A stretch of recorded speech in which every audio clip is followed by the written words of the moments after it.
Lucas 15, 8 ao 10. Diz assim: ou qual é a mulher que, tendo 10 dracmas, se perder uma delas, não acende a lamparina, varre a casa e a procura com muito empenho até encontrá-la? E quando a encontra, reúne as amigas e vizinhas, dizendo: alegrem-se comigo, porque achei a dracma que eu tinha perdido. Eu afirmo a vocês que a mesma alegria existe diante dos anjos de Deus por um pecador que se arrepende. Amém? Os irmãos podem sentar em nome de Jesus. Hoje nós vamos falar sobre a dracma perdida, as ações de Deus para alcançar o pecador. É maravilhoso isto.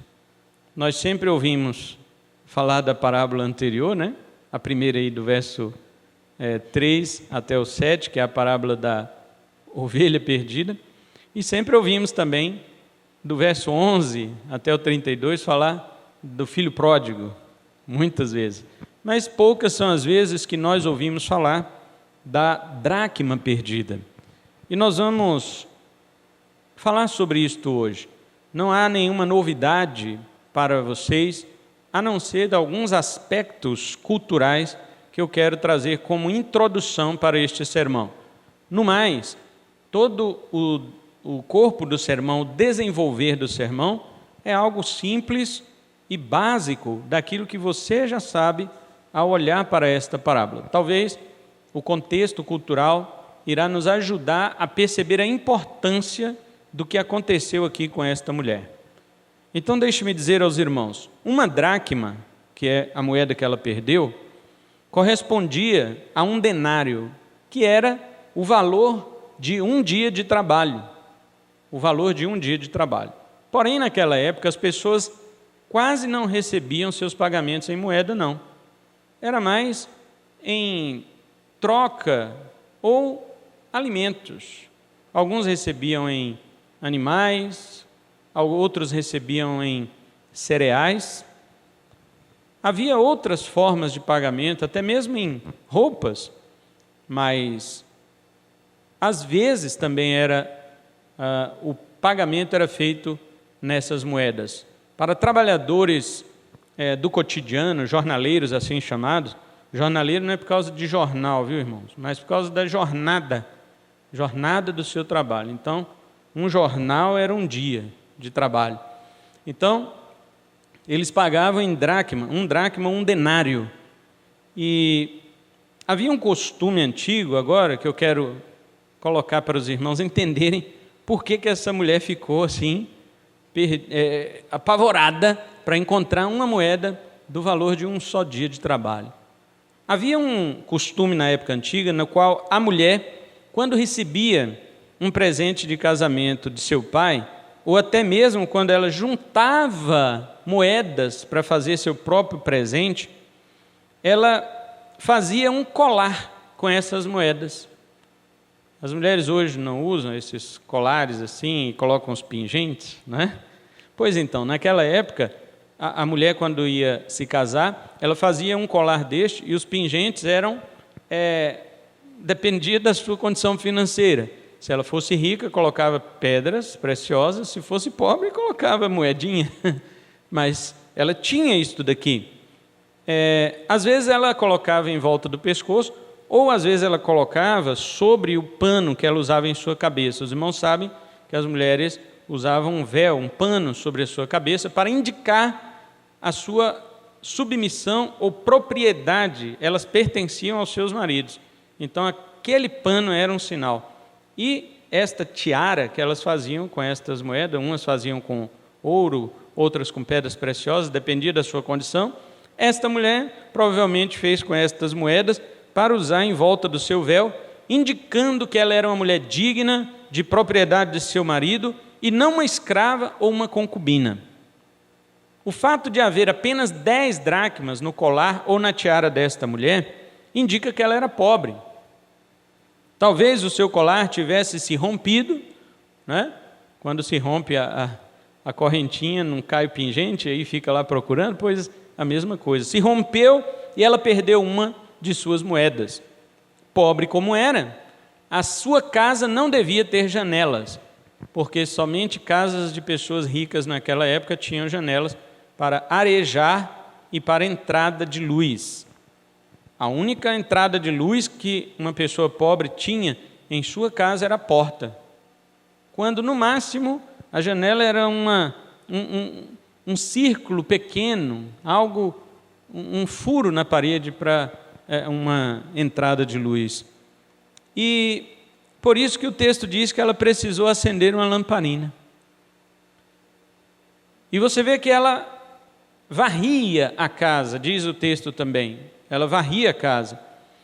Por que isto? Porque os assoalhos eram de chão batido, às vezes barro misturado com juncos, sabe aqueles tipo bambu, né? Então eles faziam aquela mistura e a moeda pode ter se acumulado de poeira e ficado perdido entre as frestas deste chão, motivo pelo qual ela usa aqui uma vassoura. Então aqui é o contexto histórico, cultural, para os irmãos entenderem por que Jesus está contando esta parábola. Alguns acham agora que espiritualmente falando, eu falei culturalmente, alguns acham que espiritualmente falando, essa mulher simboliza o Espírito Santo. Por quê? Porque Jesus é representado pelo pastor na parábola da ovelha perdida, na parábola anterior. O Deus Pai é representado pelo pai do filho pródigo na parábola posterior. Então quem é que sobrou da pessoa da Trindade, das pessoas da Trindade? Deus Filho é o bom pastor, Deus Pai é o pai do filho pródigo, então Deus Espírito Santo é esta mulher que vai procurar a moeda. É interessante, mas não é este o foco que as três parábolas de Jesus querem dar. Para você entender totalmente o que Jesus está dizendo, seria necessário pregação nas três parábolas. Mas nós vamos focalizar hoje apenas na parábola da dracma perdida. O foco que Jesus está querendo destacar aqui é o empenho que esta mulher aplica em procurar essa única moeda perdida da sua coleção. Aquilo que muitos podem não dar valor, para ela tinha um valor inestimável. Você acha que um rico perderia tempo procurando uma moeda daquela? Nós mesmos hoje perdemos 5 centavos, você dá valor para isso? Meu Deus do céu, vou ter que varrer a casa, vou ter que acender todas as lâmpadas, eu vou procurar com diligência, eu vou esquadrinhar a minha casa para encontrar moeda de 5 centavos, você vai fazer isso? Você não vai. Mas para ela tinha um valor inestimável, não era o valor da moeda, era o que significava aquele colar para ela, era o que significava aquela tiara que estava sobre o seu véu para aquela mulher. E é esta lição que Jesus quer dar para os fariseus, porque esta parábola Jesus contou para os fariseus, sabe por quê? Porque Jesus comia com pecadores e publicanos. E os fariseus murmuravam dizendo, este homem diz que é santo e come com pecadores. Jesus está querendo mostrar, sabe o que para eles? O que para vocês não tem valor, igual muita gente ia dizer, mulher, por que você está varrendo a casa, acendendo, gastando querosene com lamparina para poder procurar uma moeda? Para eles não tinha valor, mas para ela tinha. Agora é isto que Jesus quer dizer para os fariseus. Para vocês, estes pecadores que eu como aqui com eles, não tem valor, mas para mim é diferente. Eu vim para varrer a casa, para trazer luz, para trazer eles de volta para o colar do meu pai. É diferente. E os fariseus não davam valor para este público, mas Jesus dava. Isso está no versículo 1 e 2. Então hoje nós vamos ver a realidade que esta parábola mostra sobre Deus. Às vezes as pessoas, mas a parábola é sobre a moeda. Não, é sobre Deus. O que Deus fez em relação ao pecador, que para ele não há um só dos seus eleitos com quem ele não se importa. Antes, envia todo o seu empenho em vir buscá-lo, uma vez que, como aquela moeda, os pecadores estão inertes em seus delitos e pecados. Os irmãos sabem que uma moeda por si mesma, ela não pode ir ao encontro da dona. Já pararam para pensar isso nesta parábola? A moeda poderia sair ao encontro da dona? e fala: estou aqui, eu estive perdida, mas eu mesma vim aqui até você, minha senhora. É isto? Não. A mulher é que teve que procurar esta moeda. Então, da mesma forma, o pecador perdido em seus pecados, soterrado na poeira do pecado, ele não pode buscar a Deus. Ele está inerte, ele está sem vida, como aquela moeda perdida. Quem tem que procurar é o dono. Então vamos ver a primeira ação de Deus, a primeira motivação de Deus, o que está no coração de Deus para isto? A diligência da procura.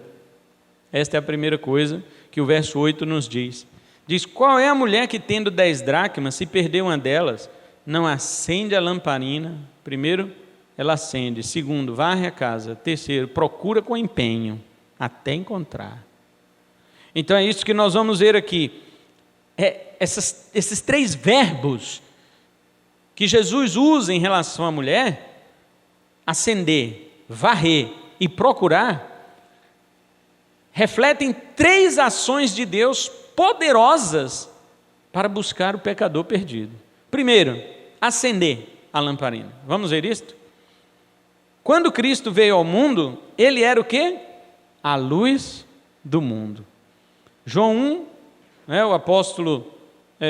o apóstolo João, no capítulo 1, versículos 4, versículos 8 e 9, diz assim: a vida estava nele, em Jesus, e era a luz dos homens.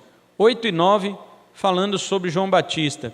Ele não era luz, João Batista não era luz, mas veio para dar testemunho da luz.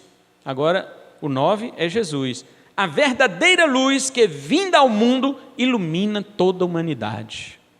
E no capítulo 8, do próprio Evangelho de João, no versículo 12, Jesus diz assim: de novo, Jesus lhes falou dizendo: eu sou a luz do mundo, quem me segue não andará nas trevas, pelo contrário, terá a luz da vida. Queridos irmãos, assim como aquela mulher acendeu a lamparina, Deus também enviou seu Filho como luz do mundo para uma casa escura, para uma terra de pecado, onde havia moedas perdidas que éramos nós. O diabo havia cegado o entendimento dos incrédulos quando Jesus veio ao mundo. Vamos verificar isto em Mateus. Mateus faz citação aí de Isaías, né? Isaías capítulo 9, versículo 1 e 2. Mas não vamos ler Isaías, vamos ler só Mateus, porque diz assim, no capítulo 4, verso 14 ao 16. Olha que Mateus está citando Isaías aqui, então não vamos ler Isaías 9, vamos ler só Mateus, que diz assim, 4,14. Isso aconteceu, isso o quê? Depois você vai ler, né? Você vai ver que Jesus havia sido tentado pelo diabo, depois ele ouve que João, seu primo, João Batista, é preso, depois Jesus vai voltar ali para morar em Cafarnaum, perto de Zebulon e Naftali, numa região, né? Isso aconteceu, essa mudança de Jesus para as regiões de Cafarnaum aconteceu para se cumprir o que tinha sido dito por meio do profeta Isaías: terra de Zebulon, terra de Naftali, caminho do mar além do Jordão, Galileia dos gentios. O povo que vivia em trevas viu grande luz, e aos que viviam na região e sombra da morte, resplandeceu-lhes a luz. Você está vendo? Os moradores de Cafarnaum eram pecadores, eram moedas perdidas, mas Deus, como aquela mulher, vem com sua lamparina para iluminar, e esta lamparina é Cristo Jesus. O diabo veio para cegar, mas Deus veio para iluminar. 2 Coríntios 4,4, o apóstolo Paulo diz que o Deus deste século cegou o entendimento dos incrédulos, para que não lhes resplandeça a luz do evangelho da glória de Cristo, o qual é a imagem de Deus. Mas no verso 6 diz: porque Deus que disse, das trevas resplandeça a luz, Ele mesmo resplandeceu em nosso coração para a iluminação do conhecimento da glória de Deus na face de Cristo. Foi Deus que trouxe Jesus, como aquela mulher, uma lamparina para iluminar. E eu pergunto para você, querido, você já foi iluminado? Amém? Não? Você já foi iluminado por Cristo? Então é hora de você iluminar outros. Jesus foi para a glória. Ele voltará, mas ele foi para a glória e deixou uma responsabilidade conosco. E esta responsabilidade é a mesma dele. Mateus 5,14. Vós sois a luz do mundo. 1 João 8,12 ele fala, eu sou a luz do mundo. Mas em Mateus 5,14 ele também diz para nós, vós sois a luz do mundo. Não se pode esconder uma cidade edificada sobre um monte e nem se acende uma candeia para se colocar debaixo de um alqueire. A candeia é aquela luz, né? Aquele que acendia com fogo. Mas não se coloca ela debaixo de uma caixinha de madeira. Aquela caixinha de madeira que era usada para tirar os grãos do saco, né? Tirava os grãos para poder fazer medidas, chamava alqueire, aquela vasilhinha. Ninguém acende uma vela para colocar debaixo de uma caixa. Quando a luz vai embora, todo mundo vai atrás da vela, mas coloca ela no alto, para que dê luz aos que estão na casa, disse Jesus em Mateus capítulo 5, versículo 14 e 15. E no 16 ele diz, assim resplandeça a vossa luz diante dos homens, para que vejam as vossas boas obras e glorifiquem ao vosso Pai que está nos céus. O que Jesus está dizendo? Não sou eu só que sou a luz do mundo, vocês também são. Nós precisamos também iluminar este mundo perdido, porque ainda tem moedas de Deus, tem dracmas de Deus que estão perdidas neste mundo. Amém? Segunda coisa que esta mulher fez foi varrer a casa. Varrer a casa significa limpar a sujeira. E a palavra do Senhor diz que Jesus veio para purificar-nos dos nossos pecados. João 29, o profeta João Batista diz assim, eis o Cordeiro de Deus que tira o pecado do mundo. Veja, assim como aquela mulher varria a sua casa, varria a sujeira, Jesus Cristo, quando ele veio, ele também veio para varrer a sujeira do nosso coração. Isto é a justificação. Agora, uma casa varrida precisa de constante limpeza, não é verdade? Às vezes eu fico até brigando com a minha esposa. Você vai lavar essa casa de novo? Não é? Ela, meu filho, casa suja direto. E de fato, nós mesmo tendo sido justificados por Cristo Jesus, ainda temos muita poeira do pecado que nos atinge. Fomos limpos? Sim. Já encontrou moeda? Já. Mas precisamos todos os dias o quê? Nos limpar. Cuidar para não nos perdermos. E muitas vezes eu não estou falando de perder lá fora, perder dentro de casa. Esta mulher perdeu a sua moeda dentro de casa, não foi como o pastor da parábola anterior, que perdeu sua ovelha fora dos montes. Não, ela perdeu a sua moeda dentro de casa. Então precisamos nos limpar diariamente, né? 2 Coríntios 3,18, o apóstolo Paulo diz que o Espírito Santo, de glória em glória, ele nos renova a imagem de Cristo. Este processo de nos limpar diariamente se dá pelo quê? Lembra que falamos na ceia aqui hoje? Pela palavra. Olha só João 15,3, o que Jesus Cristo disse para os seus discípulos. Jesus falou para eles no capítulo 15, versículo 3, vocês já estão limpos por causa da palavra que lhes tenho falado. Agora veja o que Paulo diz que Cristo fez conosco em Efésios capítulo 5 e o versículo 26. Olha o que Paulo diz que Cristo fez conosco, para que a santificasse, santificar a igreja, tendo-a purificado por meio da lavagem de água pela palavra. Está vendo, irmãos? Você foi justificado uma vez pelo sangue de Cristo. Vamos trazer o exemplo aberto aqui agora? A mulher passava a vassoura na casa, simboliza Jesus derramando o sangue dele, porque é pelo sangue dele que nossa casa foi limpa.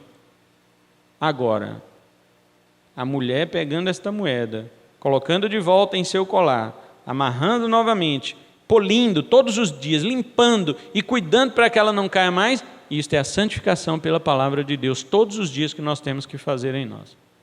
A casa já foi limpa pelo sangue de Jesus, mas tem que ter Bíblia, tem que ter palavra, tem que ter doutrina dos apóstolos, para podermos nos manter limpos pela palavra do nosso Deus.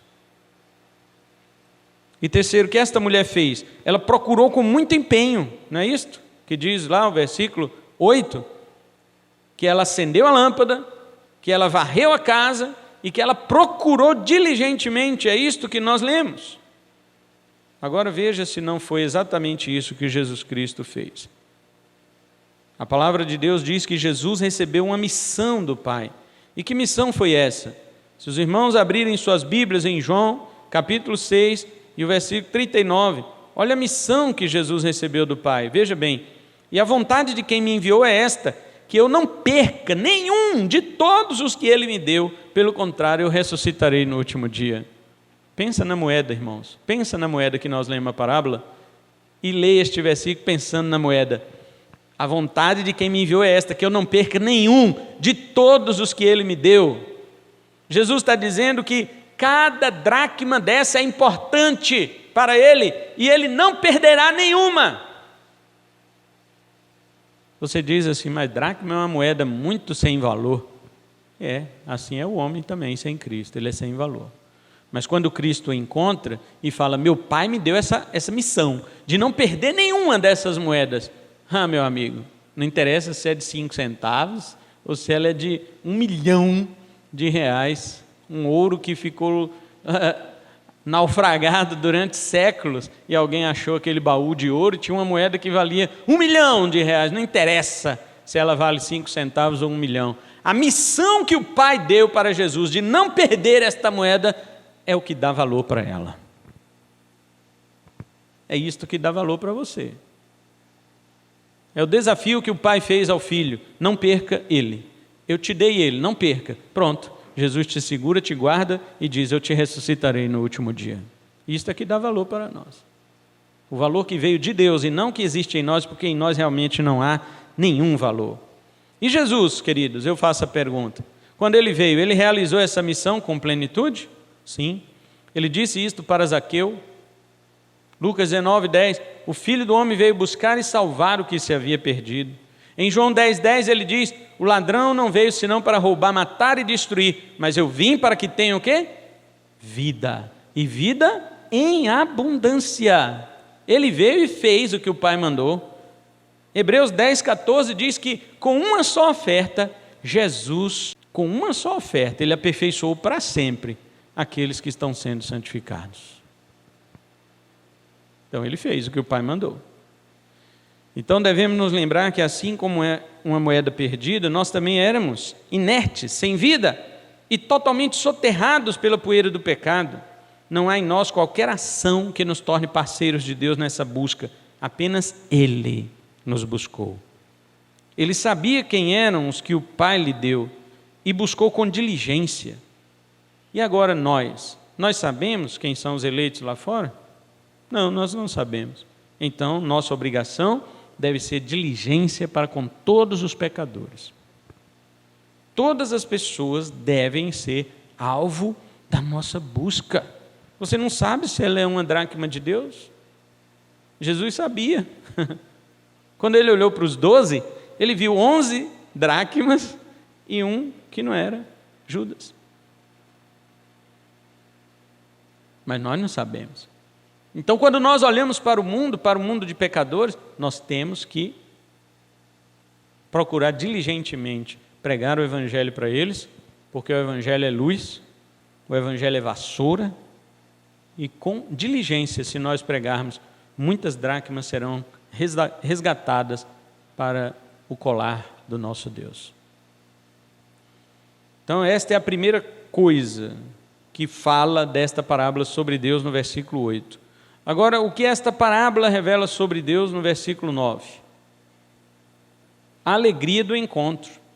Diz assim, e quando a encontra, reúne as amigas e vizinhas dizendo, alegrem-se comigo porque achei a dracma que eu tinha perdido. Vamos ver aqui 3 coisas. Primeiro, ação. Segundo, propósito. E terceiro, razão. Vamos ver primeiro a ação. Qual foi a ação desta mulher? Reunir amigas e vizinhas. A ação foi esta, reuniu amigas e vizinhas. Qual foi o propósito? Para que se alegrem comigo. E qual foi a razão? Porque encontrei a moeda. Então aqui nós temos 3 coisas que mostram a alegria do encontro. Uma ação que é reunião de pessoas para propósito, que é festejar, alegrar. E terceiro, a razão, que é porque havia encontrado. Olha, queridos, eu vou dizer uma coisa para vocês. Quando aquela mulher reuniu amigas e vizinhas, não foi pelo valor irrisório da moeda, como já disse para os irmãos, mas pelo seu significado. Então a alegria, ela precisa extravasar os recantos religiosos. Nós não podemos ficar alegres só aqui na igreja porque alguém veio aqui à frente, confessou a Cristo. Ai, que maravilha, a gente fala, né? Fulano aceitou Jesus, mas fica só nisto. Nós temos que extravasar esta alegria lá para fora. Nós temos que contar para as pessoas, você viu, fulano aceitou Cristo, fulano recebeu a Cristo, fulano se converteu, você viu, fulano veio a Cristo. Nós precisamos contagiar as pessoas com esta notícia, assim como esta mulher foi falar com suas amigas e vizinhas. E para quê? Para que se alegrassem com ela, para se alegrarem juntas. Eu vou dizer para os irmãos que nem todas as pessoas vão dar o verdadeiro valor para isto. Não foram todas as pessoas que ela chamou que foi e falou assim, vamos lá na casa dessa mulher festejar, porque ela está aí feliz porque achou 10 centavos. Não é isto. A questão era o valor que tinha para aquela mulher, o significado que havia para o seu casamento, o significado que havia para a sua honra. E então quando ela encontra aquilo e pode novamente colocar a sua tiara ou o seu colar para demonstrar sua honra diante das pessoas, isto é motivo de alegria para os verdadeiros amigos. Quem não é verdadeiro amigo não entende esse valor. Ele vai dizer, eu vou em festa porque acharam 10 centavos? Eu não. Mas quando você descobre que se você vai numa festa porque os 10 centavos que foi encontrado tem um valor que alguém pagaria $1 milhão por ele, então você vai nessa festa. Quero ver como é que é esse 10 centavos. Ele é feito do quê? Não é isto? Agora, sabe, irmãos, os fariseus não davam o valor. Quando Jesus estava festejando com os pecadores, os fariseus olhavam e diziam lá, um homem se alegrando por causa de 10 centavos. E Jesus dizia, não, eles têm outro valor para o meu Pai. Eles são pessoas que o Pai me enviou para resgatar. Vocês não entenderam isso. Vocês estão achando que eles são moedas irrisórias, mas eu sei o valor que eles têm de tesouro para o meu Pai. Você acha que todas as vizinhas devem ter ido com ela? Não. Pouco importa se ela achou uma moeda ou não. Somente os que entendem irão valorizar o motivo. Para muita gente não importa se alguém foi ou não salvo. Você vai festejar, gente, fulano se converteu em nossa igreja. Tá, e daí? Não é isto? Mas quem entende vai se alegrar.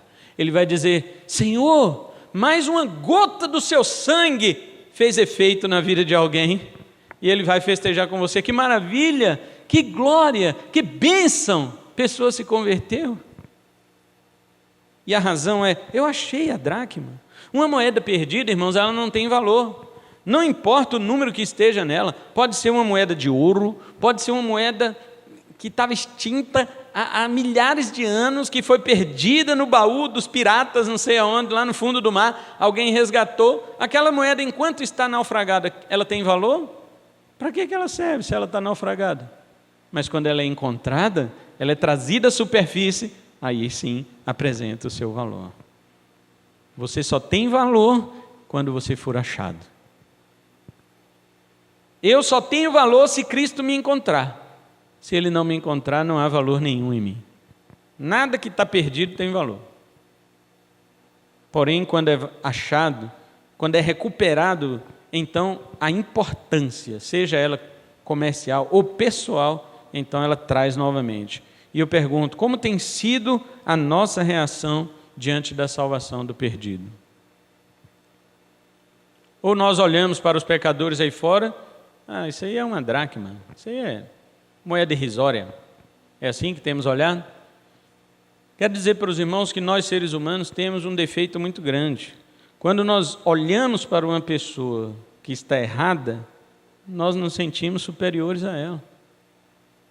Era o que os fariseus faziam com aqueles pecadores que Jesus comia com eles. Olha só, diz que é um rabino, diz ele que é um mestre, diz ele que é santo, mas olha com quem ele se junta. Essas pessoas não têm valor. E nós, irmãos, será que reagimos assim? Diante dos pecadores que Deus coloca em nossa frente, para evangelizarmos, para falar do amor de Cristo? Ah, não vou falar não, que esse cara aí não tem jeito não, esse aí é perdido mesmo. É isto que a gente fala? Último lugar, qual a aplicação que o próprio Jesus faz para o Evangelho no verso 10? Ele diz: eu afirmo a vocês que a mesma alegria existe diante dos anjos de Deus por um pecador que se arrepende. Alguns estudiosos sugerem que a alegria diante dos anjos, que está escrito aqui, é a alegria do próprio Deus, que se regozija perante as suas hostes celestiais, pela conversão de um pecador. Veja, a Bíblia não está dizendo que é a alegria dos anjos. Vocês notaram isso ou não? Lê de novo 10. A alegria não é dos anjos. A alegria é diante dos anjos. Então, de quem é essa alegria? Quem é que está diante dos anjos? É o próprio Deus. A alegria é de Deus, que está diante dos anjos. Os anjos contemplam a festa de Deus. O que os teólogos chamam de pericórese, que é a dança da Trindade. Pai, Filho e Espírito Santo dançando em comunhão, alegria e festejo. Os anjos contemplam isto e eles ficam a querer perscrutar, querer sondar o que está acontecendo. 1 de Pedro, capítulo 1, verso 12, o apóstolo Pedro diz isso. Os anjos anelam, eles desejam entender essa questão aí do Evangelho. Por que os anjos desejam compreender isto do Evangelho? Queridos, os anjos nunca tiveram perdão, lembre disso. Os anjos que caíram tiveram perdão? Eles vão ter? Nunca. E os anjos que não caíram, eles vão ter perdão? Também não, eles nunca erraram.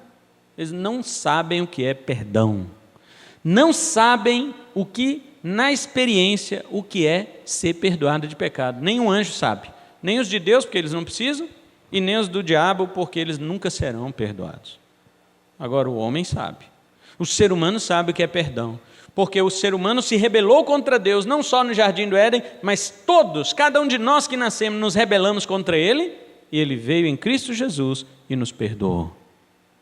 Ele levou os nossos pecados para nos trazer de volta para Ele. O homem sabe o que é perdão, anjo não. Então a alegria diante dos anjos, é a alegria do próprio Deus diante dos anjos, e aqui não pense você que o elemento do arrependimento está de fora, não. Olha o final do verso 10.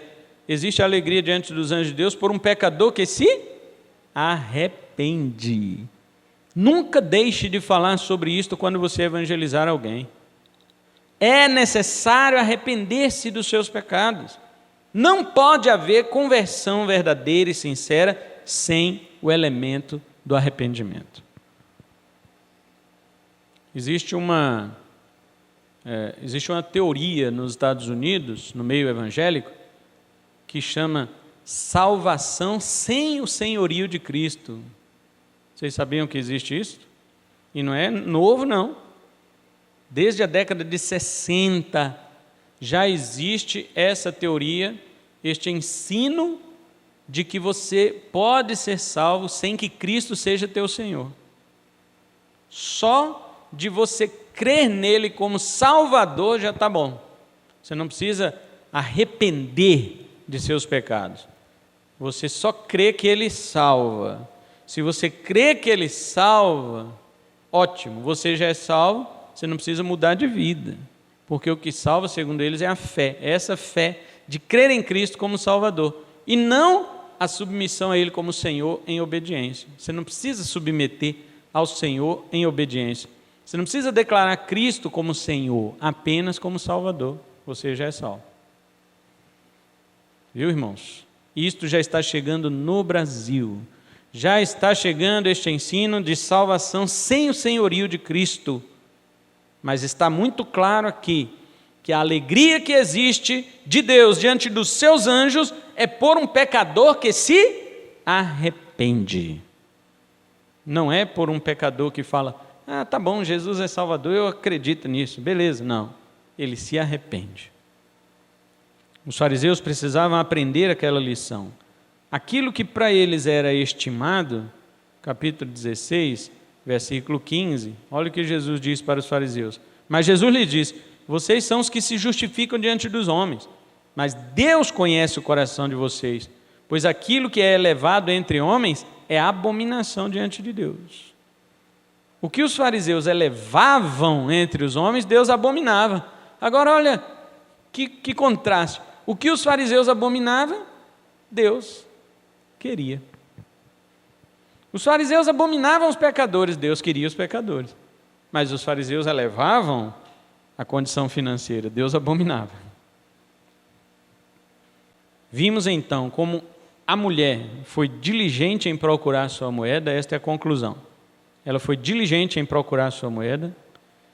Que grande alegria houve na sua vizinhança por causa do achado. E vimos também como isso se aplica claramente ao Evangelho, que não despreza pecador de nenhuma espécie. Não existe pecador bonzinho, irmãos. Eu escuto crente falar assim: nossa, fulano de tal é tão gente boa que só falta ser crente. Não existe pecador bonzinho. Ele é tão gente boa que falta Jesus, então falta tudo. O outro é tão desgraçado que só Jesus dá jeito, então se ele tem Jesus, ele tem tudo.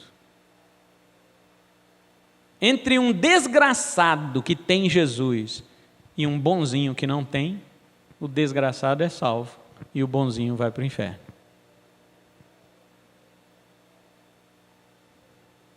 O que foi que Jesus disse para aquele ladrão na cruz?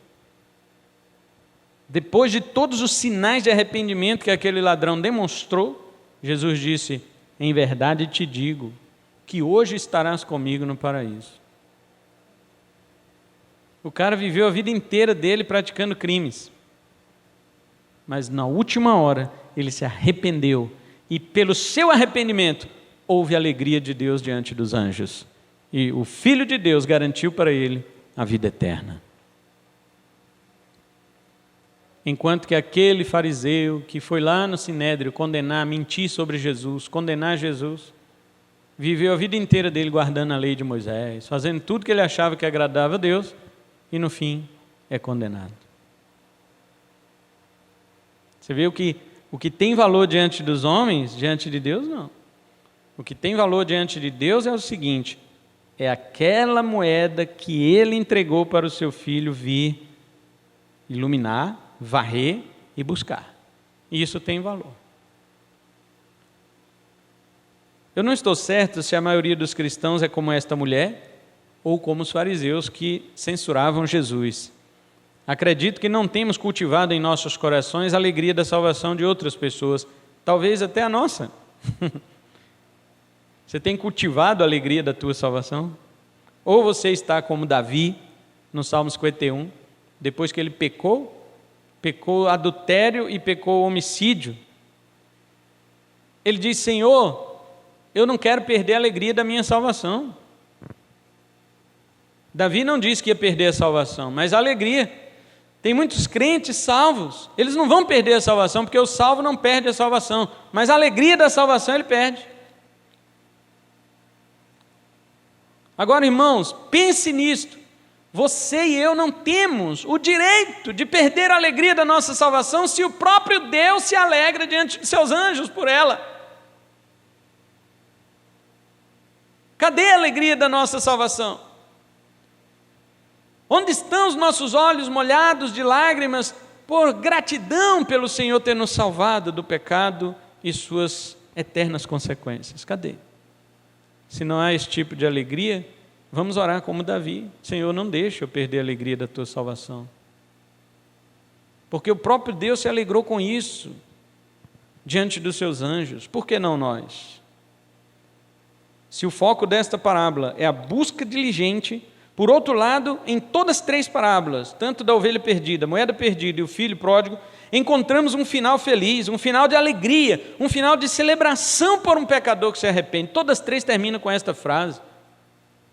Não sabemos necessariamente se há festa no céu, né? Tem gente que fala: mas a Bíblia não diz que há festa no céu, ela diz que é a alegria. Algumas pessoas contestam: Mas nós não podemos duvidar, porque a alegria de Deus é plena, ela é perfeita. E uma pista nós temos na última parábola. Vamos ler o último versículo, 31, que ele diz, aliás, o 32, né? Ele diz assim: mas era preciso festejar e alegrar-se, porque este seu irmão estava morto e reviveu, estava perdido e foi achado. Era preciso festejar. Está escrito.